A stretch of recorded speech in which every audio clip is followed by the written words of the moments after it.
दोस्तों, क्या हम ये समझ सकते हैं कि जो हम इनकम करते हैं, जो हम धन कमाते हैं, हमारे अलावा किसी और का भी शेयर उसमें हो सकता है? आइए इसी पर एक बहुत ही मनभावन और बहुत ही लुभावन एक कहानी सुनाता हूँ आपको। एक दिन की बात है, भगवान श्री कृष्ण और अर्जुन एक गांव से गुजर रहे थे। गांव से उनको एक भिखारी मिला। चूंकि भिखारी है तो उसका भीख मांगना ही काम है। भगवान से भिखारी बोला, सरकार कुछ दे दीजिए, मेरा काम चले। भगवान खुश हुए और उसको 2 सोने के सिक्के दे दिए। भिखारी बड़ी खुश हुआ, प्रसन्न हुआ, मन में ये सोचने लगा कि चलो भाई, आज तो 2 सोने के सिक्के मिल गए, अब तो मैं जाकर के घर बनाऊंगा, अपने लिए आलीशान महल सा घर बनाऊंगा, अच्छा से रहूंगा, खाऊंगा पीऊंगा, मौज करूंगा, अब मुझे भीख मांगने की कोई जरूरत ही ना है। ये घटना एक चोर देख रहा था। जैसे ही भिखारी घर पे पहुंचा, चोर उसको मार मार के उसका सोने का सिक्का ले लिया। भिखारी फिर भिखारी ही रह गया। फिर चल दिया भीख मांगने के लिए। आगे गया, फिर भगवान मिले, भगवान से बोला, प्रभु मेरा तो सोना ले गया चोर। भगवान बोले, वत्स दुखी मत हो, आज ये हीरा लो, सोना तो छोड़ दो।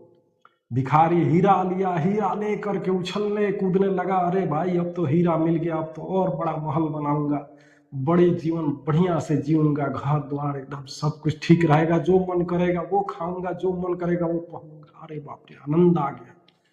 गया, बोला कि अब तो इसे कोई नहीं देखा है, इस हीरे को ऐसे जगह छिपाऊंगा जो किसी को नहीं मिल पाए। चूंकि गांव का घर है, गांव का माहौल है, तो अक्सर देखा जाता है कि गांव में पानी की कमी रहती है, और गांव के जो लोग होते हैं वो नदी से, तालाब से पानी भरते हैं, और पानी भरने के लिए घड़ों का इस्तेमाल किया जाता है। उनकी पत्नी जो थी, 8-10 घड़े रखी हुई थी। एक घड़ा पुराना था, पड़ा हुआ था काफी दिनों से। बेचारे भिखारी जो थे उसी घड़े में ले जाकर के हीरो को छुपा दी।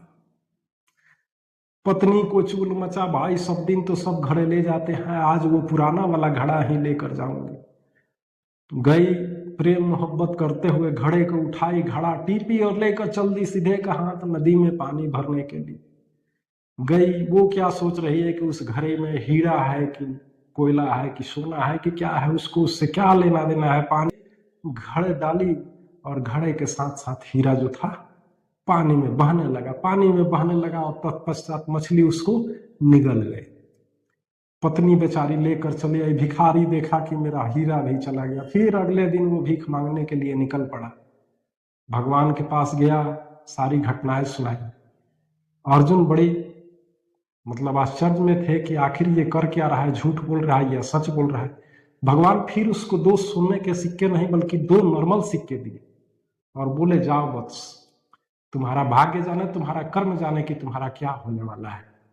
भिखारी 2 सोने के सिक्के लिए, बोला कि हीरा नहीं मिला, हीरा मिला तो कुछ नहीं कर पाया, सोना मिला तो कुछ नहीं कर पाया, तो ये 2 सोने नॉर्मल सिक्के लेकर के मैं करूंगा क्या। चलो आज किसी और का भी कल्याण हो जाए इन सिक्कों से तो मैं बहुत ही प्रसन्न होगा। तभी एक मछली बेचने वाला गुजर रहा था। उसकी मछली के टोकरी में एक बहुत ही, सारी मछलियां शांत थी लेकिन एक मछली बहुत ही छिटपिटा रही थी। भिखारी उस मछली को देख करके दया में आ गया कि आखिर ये मछली छिटपिटा रही है, इन 2 सिक्कों से मैं इसको खरीद करके पानी में छोड़ दूंगा तो इसका जीवन जो है तृप्त हो जाएगा, ये खुश हो जाएगी, ये अपना जीवन जीने लगेगी। भिखारी गया, 2 सिक्के दिया मछली वाला को, मछली लेकर के जाके जैसे ही नदी में छोड़ा, मछली होशो हवास में आई और निगल दी हीरा। वो हीरे लेने की वजह से परेशान थी, हीरा फेंक दी बाहर। भिखारी खुश हुआ, चिल्लाने लगा, अरे भाई मिल गया मिल गया मिल गया। उसी समय जो सोना उसका छीना हुआ था चोर, वो भी उसी रास्ते से गुजर रहा था। चोर को समझ में आया कि भिखारी मुझे पहचान गया है, अगर मैं इसका सोना नहीं देता हूं तो गांव वाले मुझे कूट कूट करके कीमा बना देंगे। चोर दौड़ करके भिखारी के पास गया, बोला, भाई अपना सोना ले ले, मुझे तो माफ कर दे। भिखारी बहुत ही प्रसन्न हुआ, हीरा भी मिल गया, सोने के सिक्के भी मिल गए, बहुत ही खुश हुआ और चला गया खुशी खुशी अपने घर। ये घटना अर्जुन देख रहे थे। अर्जुन आकर के भगवान से बोले कि भगवान आखिर ऐसा क्यों।